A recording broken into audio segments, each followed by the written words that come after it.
자주 올라오는 것 같습니다. 느낌에. 오늘 함께 주신 말씀을 가지고요, 절망 속에서 소망이라는 제목으로 또 귀한 말씀 나누기를 원합니다. 여러분, 살아가는 일생을, 우리의 인생을 한마디로 표현하면 무엇이라고 말해볼 수 있을까요?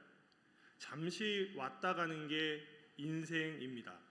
성경에서 인생을 표현하는데요, 시편 103편 15절을 보시면요, 인생은 그 날이 풀과 같으며 그 영화와 들의 꽃과 같도다 라고 말씀을 하십니다. 저는 청년들과 함께 지난 6개월 동안 이 전도서 본문을 가지고 말씀을 나갔습니다. 인생이 무엇인지를 알려주고 싶었고, 인생이 무엇인지를 함께 나누기를 원했던 것이죠. 여러분, 진짜 인생이란 무엇입니까? 여러분, 진짜 인생이란 무엇이라고 생각을 하십니까? 이것을 단적으로 보여주는 광고가 하나 있어서 소개하고자 하는데요, 함께 시청을 해볼 텐데요, 엑스박스라고 해서 이번에 우리나라를 방문했던 빌 게이츠를 아실 것입니다. 그는 마이크로소프트사의 회장인데요, 이 사람이 소유하고 있는 게임 회사가 바로 엑스박스입니다. 좀 오래된 광고이긴 하지만 인생이 무엇인지를 단적으로 1분 만에 알려주는 너무 잘 만든 광고이기 때문에 한번 시청해 보도록 하겠습니다.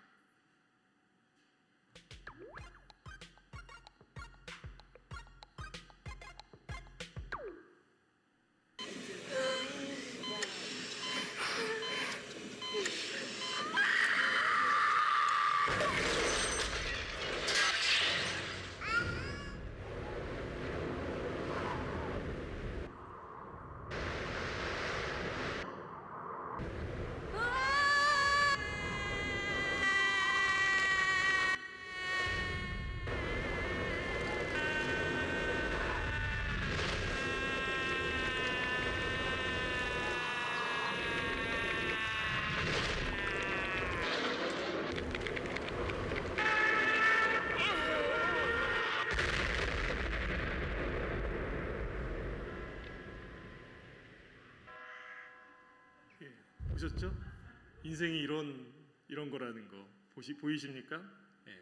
굳이 말씀을 안 드려도 우리는 너무나 잘 알 수 있습니다. 우리의 인생이라는 것이요, 요람에서 무덤까지 그냥 일직선으로 쭉 향한다는 것이죠. 10대의 경우는 시속 10km로, 30대는 시속 30km로, 또 60대라면 시속 60km로 가고 있다는 것 이해가 되시죠? 그렇습니다. 여러분, 왜 게임 회사가 이런 광고를 만들었을까요? 인생이 그만큼 짧으니까 이들의 입장에서는요, 게임을 하면서 놀아야 되지 않겠냐, 이렇게 하는 것입니다. 짧은 인생 오락 즐기다가 무덤으로 가자는 말입니다. 그래도 중요한 것은 어떤 것일까요? 인생이 짧다는 데 있을 것 아닐까요? 여러분, 짧기 때문에 태어나면 죽을 수밖에 없는 것이 바로 우리란 사실을 이 짧은 광고가 또 알려주고 있는 면을 볼 수 있습니다. 배울 것이 분명히 있는 것이죠. 그러므로 우리 그리스도인들은요, 이 짧은 인생 가운데에서 무엇을 바라봐야 할지를 고민해 봐야 합니다. 또 전도서의 주옥 같은 말씀을 통해서 우리 믿음의 사람들을 이끄는 이 말씀이 바로 찌르는 채찍과 잘 박힌 못이 되어 줄 줄로 믿습니다. 자, 오늘 우리는 전도서 중 가장 앞부분을 함께 읽었는데요, 사실 전도서를 쭉 읽다 보면 여러분들 어떤 느낌이 드십니까? 답답합니다. 공허하기도 합니다. 읽어 내려가기가 참 쉽지가 않습니다. 그리고 왜 이런 어두운 책을 하나님이 주신 것일까라고 질문을 하게도 됩니다.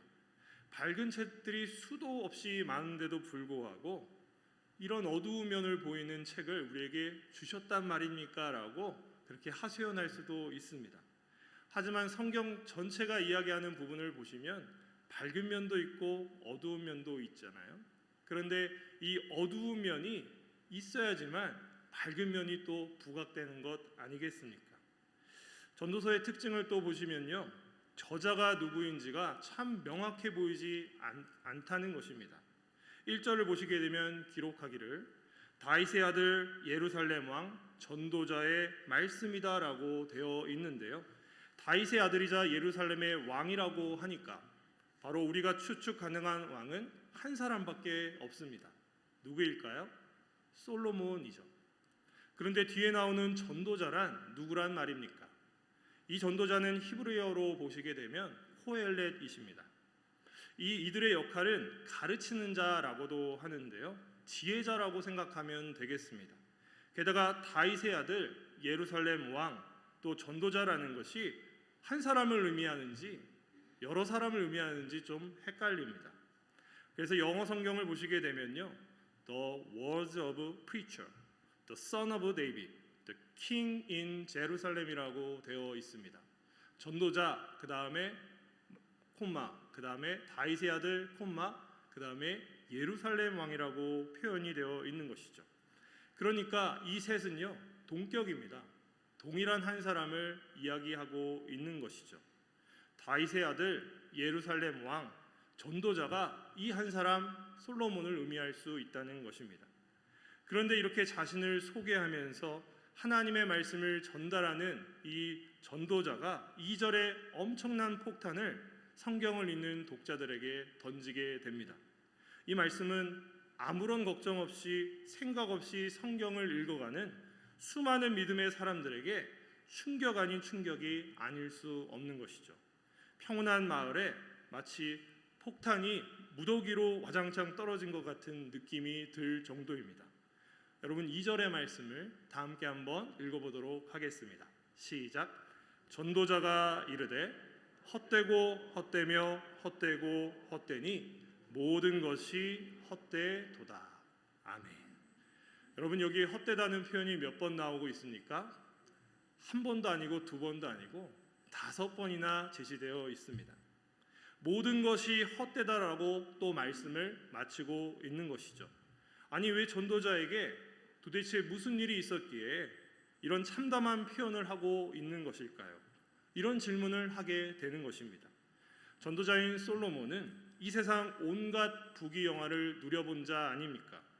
게다가 지난주 금요 성령 축제 때에도 제가 언급을 해드렸지만 하나님이 솔로몬에게 내가 내게 무엇을 줄 거라고 하는 질문에 대해서 솔로몬은요 겸손히 하나님 앞에 나와서 아버지 다윗 왕과 맺었던 그 언약을 기억해달라고 하면서 정말 진정으로 모든 것이 하나님의 은혜임을 고백했고 감사임을 고백했던 자가 솔로몬 아닙니까?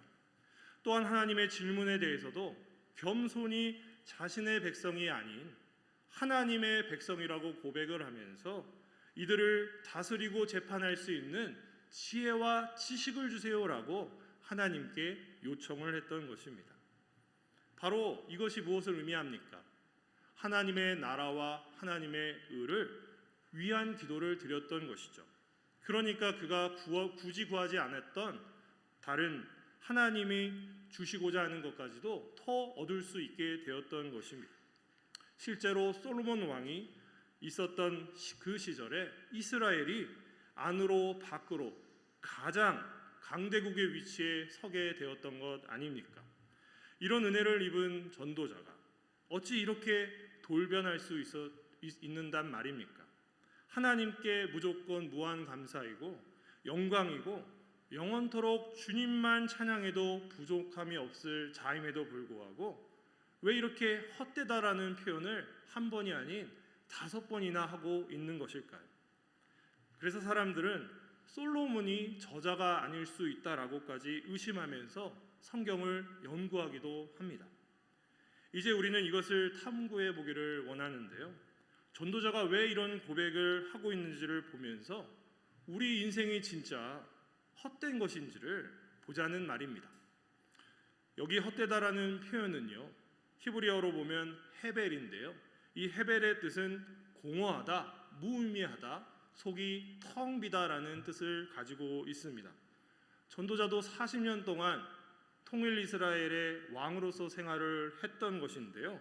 어떻게 속이 텅 빌 정도로 그렇게 헛되다라는 표현을 하고 있냐는 말이죠. 여러분 솔로몬 왕의 시작과 마지막은요 완전히 판이하게 상황이 바뀌게 됩니다. 처음엔 어땠습니까? 겸손으로 하나님 앞에 나왔을런지 모르지만 계속적으로 이스라엘에게 하나님이 부강함을 주시니까 하나님 앞에서 불순종함을 보게 됩니다. 특별히 열왕기상 11장을 여러분들이 나중에 가서 보시면요, 솔로몬의 마음이 하나님을 떠난 내용이 처절하게 나오는 것을 보게 되십니다. 열왕기상 11장 9절을 보시면요, 이렇게 표현이 되어 있는데요, 솔로몬이 마음을 돌려 이스라엘의 하나님 여호와를 떠남으로 여호와께서 그에게 진노하시니라. 여호와께서 일찍이 2번이나 그에게 나타나시고라고 말씀을 합니다. 솔로몬이 마음을 돌리게 된 이유는 무엇입니까? 그리고 하나님은 왜 그를 보시고 진노하셨던 것입니까? 열왕기상 11장 3절을 보시면요, 왕은 후궁이 700명이요 첩이 300명이라 그의 여인들이 왕의 마음을 돌아서게 하였더라라고 말씀을 합니다. 또 4절을 보시면요, 솔로몬의 나이가 많을 때에 그의 여인들이 그의 마음을 돌려 다른 신들을 따르게 하였으므로 왕의 마음이 그의 아버지 다윗의 마음과 같지 아니하여 그의 하나님 여호와 앞에 온전하지 못하였으니라고 말씀을 하고 있습니다. 여러분, 솔로몬이 나이가 많을 때 더더욱 하나님을 앙망하고 하나님께만 소망을 두었어야지 그것이 옳은 것 아니었겠습니까? 하지만 안타깝게도 그의 마음이 하나님을 떠나게 된 것입니다. 모세에게 하나님이 하신 말씀이 있지 않는가요? 왕을 세우려거든 반드시 하나님이 택하신 자를 위에 세우라고 하셨고, 그는 병마를 많이 두어서는 안 되고 아내를 많이 두지 말 것이고 은금을 많이 쌓지 말 것이라 라고 신명기 17장 15절로 17절은 말씀을 했던 것입니다. 그런데 전도자를 보십시오. 전도자는 결과적으로 이 3가지 명령에 다 불순종했던 것입니다. 그러니 하나님이 그를 보시고 가만히 있을 수 있겠습니까? 하나님이 당신을 택한 백성에 대해서는 결코 그냥 보시지 않으시는 것이죠.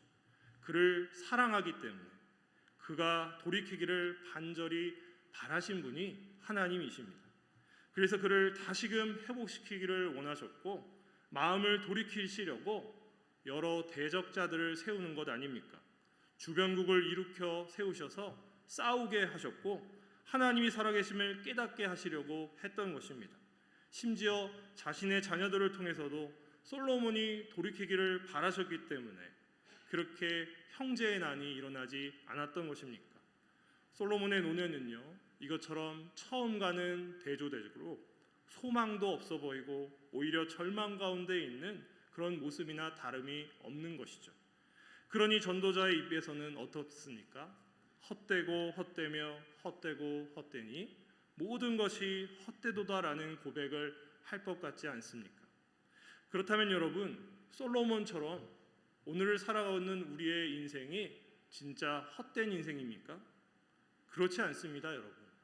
전도자는 우리 인생이 허무하기 때문에 허무한 인생, 그냥 즐겁게 놀다가 죽자라고 이것을 전하기 위해서 이 말씀을 쓰지 않았습니다. 그럼에도 우리가 이 성경을 읽어보면 허무하기 짝이 없어 보일 그런 모습처럼 성경이 보인다는 것이죠. 전도자는 연구하는 사람이었고 말씀을 가르치고자 평생 동안 씨름을 했던 사람입니다.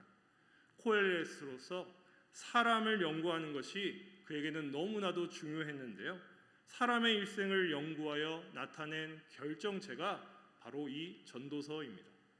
그래서 전도자는 해 아래에서 수고하는 모든 수고가 사람에게 무엇이 유익한가라고 3절에 반문을 하고 있는 것이죠. 여러분, 우리는 해 아래에서 수고하면서 살아가고 있는데요, 왜 인간적으로는 먹고 살아가야 하기 때문에 수고가 필요하지 않습니까? 성경적으로는 어떻습니까? 이것을 하나님의 영광을 위해서 해 아래에서 우리는 수고하면서 산다라고 말할 수 있는 것입니다. 예수 그리스도를 믿음으로 하나님께 나온 우리 그리스도인들에게는 이것이 다른 게 아닙니다. 하나님 영광을 위해서 우리는 일하고 있고 먹고 자고 있는 것 아닙니까? 하지만 믿지 않는 자들의 삶을 보십시오. 하나님의 영광이란 표현은 그들에게는 볼 수 없습니다. 성경적으로 살아갈 마음이 없기 때문에 그저 먹고 살아가는 것이 전부일 뿐인 것이죠.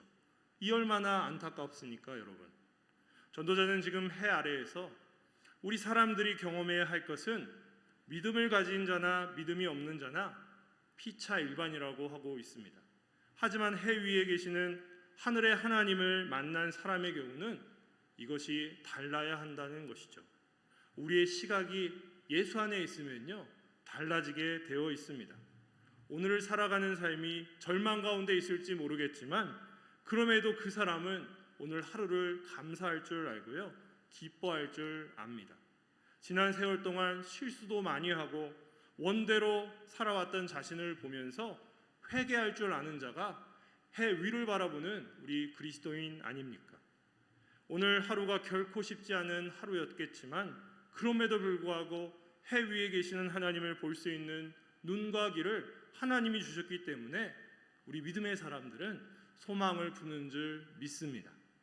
우리의 삶은요, 이 땅에서는 그냥 잠시 잠깐 오는 그렇게 안개와 같은 인생일 수 있습니다. 그렇지 않습니까? 그러나 전도자는 고민하는데요, 자신이 열심히 갖고 놓은 포도원과 이스라엘이라는 이 나라를 자신의 뒤를 이은 왕이 와가지고 어떻게 이어갈지 그렇게 걱정이라고까지 합니다. 왜 그럴까요? 대를 잇게 될 왕이 정말 지혜자라면 해 위에 계시는 하나님을 바라보면서 그렇게 나라를 운영하겠지만 안타깝게도 하나님을 모른 채 우매자로서 서 있는다면 그 나라는 하루아침에 멸망할 수 있기 때문입니다. 언젠가 담임 목사님께서도 소개를 한 분이 한 분 계시는데요, 그분은 이어령 선생님입니다. 향년 88세에 지난 2002년도 2월 26일 날 이제 소천을 하셨는데요, 이분의 경력을 보시면 참 특이함을 알 수 있습니다. 온갖 세상의 직업이란 직업은 다 경험해 본 분이시더라고요. 문학가이지만 이분은 무대 연출가, 기획자이기도 하고 수필가이기도 하시고 언론인도 경험을 하고 심지어 고등학교 교사, 또 대학 교수, 또 초대 문화부 장관까지 맡았던 분이 바로 이분입니다. 지성 중에 지성이라고 할 수 있죠. 누구는 직업 하나도 얻는 것이 힘들어서 하는데도 불구하고 이분은 본인이 원하는 것을 창조적으로 다 만들어갔던 것입니다. 이분은 노년이 되기까지 신이 없다라고 하면서 소위 무신론자로서의 삶을 살았던 분입니다. 그런데 노년에 이분은 회심을 하였고 진짜 예수쟁이가 되셔버렸습니다. 놀랍지 않습니까? 어찌 보면 노년의 솔로몬과 비교가 되는 것 아니겠습니까? 원래 지식인들이 의심도 많습니다. 의문이 많기 때문에 이성이 납득하지 않으면요, 믿지 않게 되어 있습니다. 그런데 이분은 완전히 지성에서 영성으로 생각의 범위를 넓힌 그리스도인이라고 할 수 있습니다. 이분이 자주 언급한 인생의 모토는 무엇인가 하면요, 메멘토 모리인데요, 라틴어입니다. 바로 죽음을 기억하라입니다. 이 세상의 것들을 다 해보고 살아가지만 결국 별거 없다는 것을 깨닫게 된 것이죠. 그리고 나서 보니까 죽음이 앞에 놓여 있다는 것입니다. 솔로몬도 이와 같은 시점에 어느 순간 도달한 것 아니겠습니까? 부족함 없이 아버지 다윗 왕의 대를 이어서 하나님이 부어주신 은혜로 말미암아 당대 최고의 부강한 나라를 만들었습니다. 누릴 수 있는 모든 것을 다 누려봤지만 인생의 말로에서 보니까 공허했던 것이죠. 뭔가 텅 빔을 경험했던 것 아니겠습니까? 여러분, 여기 이어령 선생님의 생애 끝은 전능자를 바라보면서 말씀 안에서 거룩해지기 위해 열심을 내어 살아간 모습이 역력합니다. 그의 노년에 쓴 책들을 보시게 되면 그것이 선명하게 보이는 것이죠.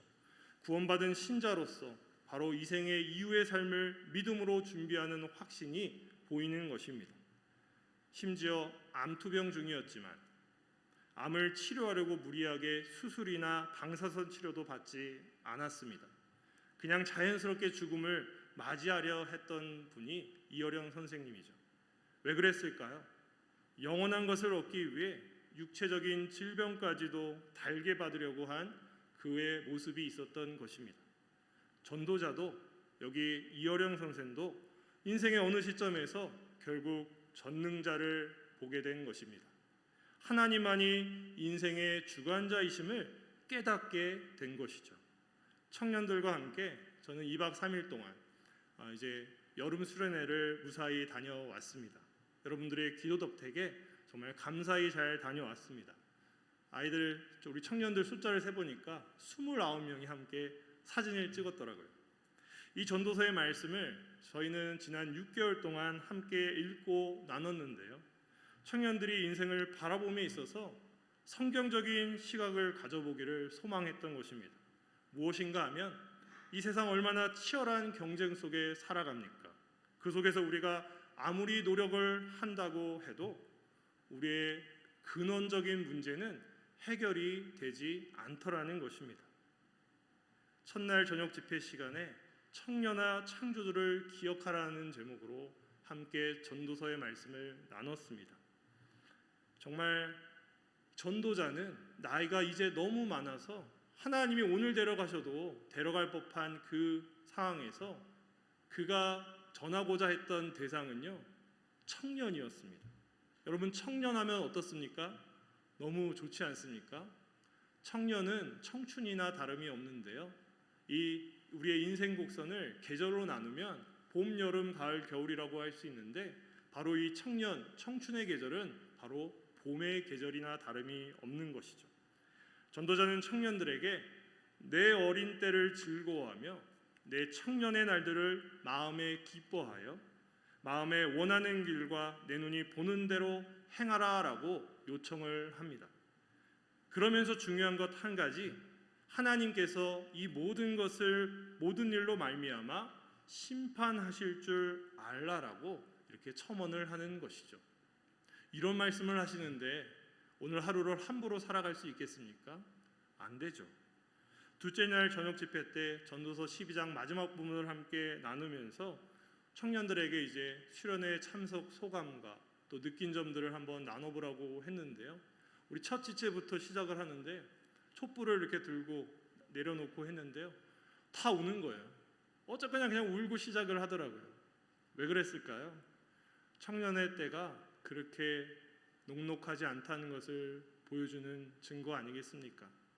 다 연령대가 각자 있지만 재수하느라고, 시험 준비하느라고, 취업 준비하느라고, 회사에서 경험하는 그 모든 것들이 힘들어서 믿음의 문제 때문에 고민의 여러 문제들이 다양한 각도로 가지고 있었습니다. 심지어 어떤 지체는 진짜로 삶이 무엇인지, 죽을 수밖에 없는 나의 인생 아닌가, 자존감이 완전히 땅까지 떨어진 지체도 보였습니다. 하지만 이들 자체가 절망을 이야기하였지만 이들의 고백 마지막에는 소망을 품게 해주신 분, 하나님이 그렇게 만드시더라고요. 4시간 동안의 집회를 통해서 찬양하고 말씀을 듣고 우리 지체들의 고백을 듣고 같이 기도했는데요. 정말 청년부 담당으로서 미안은 할 수밖에 없었습니다. 이들이 이런 고통과 아픔을 가지고 있음에도 불구하고 챙기지 못한 그 부분이 얼마나 미안했던지 모릅니다. 하지만 한편으로는 이 청년들이 이번 수련회를 통해서 자신의 그 아픔을요, 정말 소망의 재료로 사용할 수 있었음을 보게 하신 주님을 찬양합니다. 여러분, 이런 놀라운 역사가 또 이번 수련회 가운데 있었음을 고백합니다. 사랑하는 여러분, 청년들과의 시간을 통해서 감사하게도 저희는 6개월 동안 전도서 말씀을 통해 정말 전달하길 원했던 그 바가 제시되었음을 확신합니다.